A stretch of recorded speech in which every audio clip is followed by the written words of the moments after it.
There's been this unrelenting voice in my head. We all have this voice. It's the right or wrong voice.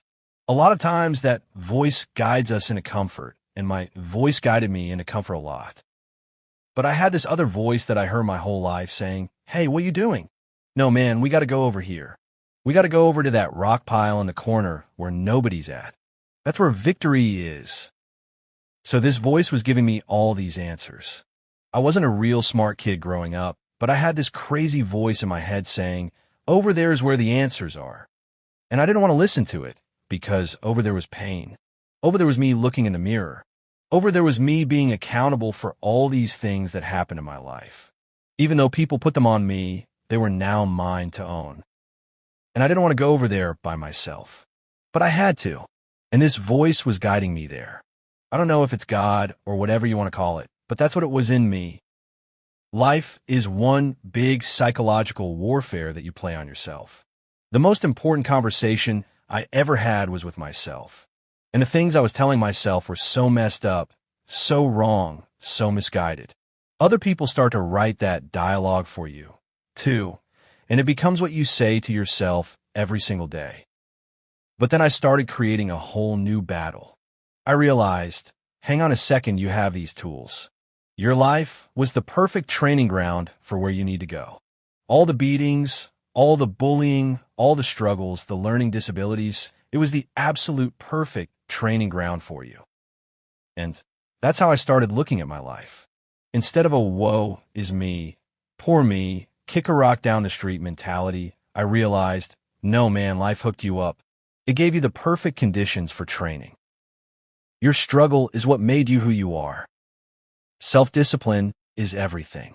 And if you don't have it, I don't look at you the same because I know you're capable of more. It's all on you. The self part is big. We count on people too much to get us through life. We look to our right. We look to our left, looking for help. But if you can build that self-accountability, it's not about being selfish. It's about creating a better version of yourself.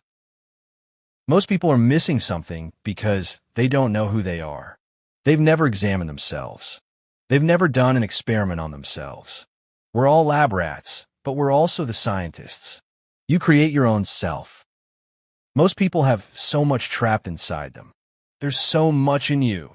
Your willpower, your soul, your determination, your courage, but it's all chained up because you don't want to face it. I had to face every fear I had. No matter what it was, it would keep me up at night.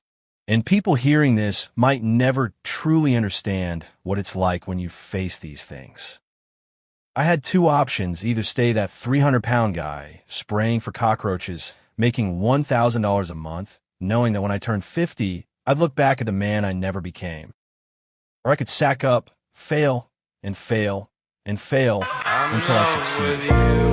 So I started calling recruiters. Чому гарна фізична форма являється показником статусу? Її неможливо купити або взяти в кредит. Її неможливо вкрасти. Вона показує повноцінну твою самоповагу і дисципліну. Це результат твоєї кропіткої роботи. And I'm going to run it my way. If you're willing to suffer, to go back into the grind, you'll realize that the internal dialogue you have with yourself during misery, during discomfort, that's the real you. And when you face that voice and you stay in that moment instead of running from it, that's where the growth happens. Every day, you have to lace them up and win those battles. And eventually, you do.